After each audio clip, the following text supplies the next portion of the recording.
kalooban. Sinabi ni Jesus, ang may pandinig, makinig.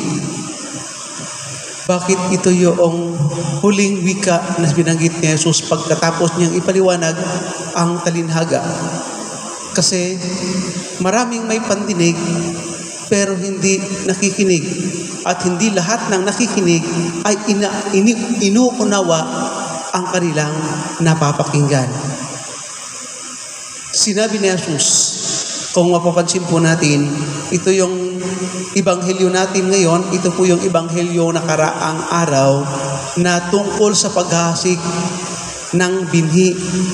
At sinabi niya, no, ang mabuting,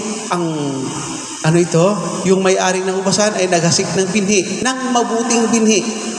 Naghasik sa kanyang ubasan at mabuti yung binhi at inaasahan niya mabuti yung tutubo. Nung nagtubo, sabi niya, marami ng hindi mabuting binhi ang tumubo, kundi may masamang damo. Kaya sinabi ng mga alagad, ipaliwanag. Kaya ipinaliwanag ni Jesus ang talinhaga sa araw na ito. Ang binhi, ang naghasik, ang anak ng Diyos, si Kristo.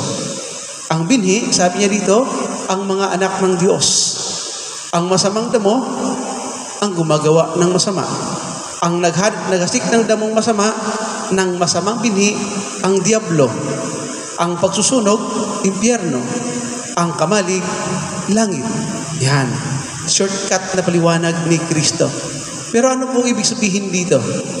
Ibig sabihin lang ni Kristo, ang may pandinig ay gamitin ang pandinig upang makaunawa ng patungo sa kaharian ng Diyos. Sabi niya dito, ang anak ng Diyos, ang mabuting binhi, ang naghasik ng mabuting binhi ay si Kristo, ang bukid ang sanlibutan, ang mabuting binhi ay ang pinaghaharian ng Diyos. Pinaghaharian ng Diyos. Ang damo ang gumagawa ng masama. Opposite po ito. Pinaghaharian ng Diyos at gumagawa ng masama. Sino yung gumagawa ng masama? Of course, alam natin kung sino yung gumagawa ng masama. Ang pinaghaharian ng Diyos, sino itong pinaghaharian ng Diyos? Ito yung mga in the state of grace. At ano yung level ng in the state of grace?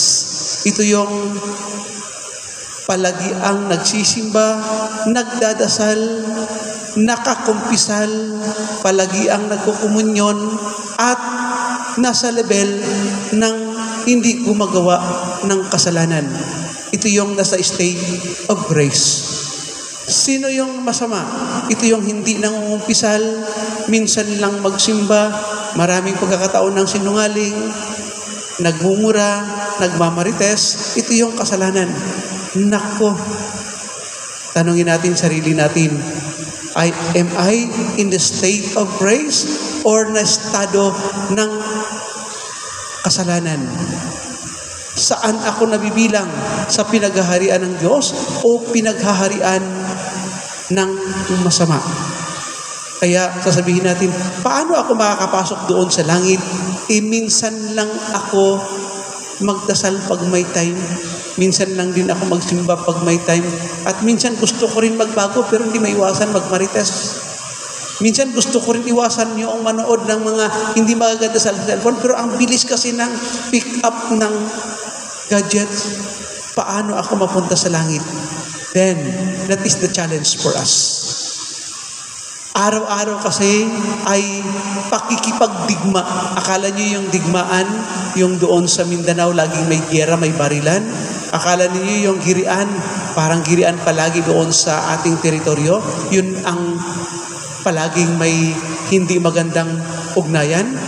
Araw-araw po sa buhay natin ay may digmaan din. Digmaan how to fight the evil one sa ating buhay. Now, it is our choice to be good and manatili sa state of grace or to be bad in the state of doing evil. So, araw-araw po yan ay pakikipagdigma patungo sa kabutihan or patungo sa kasalanan.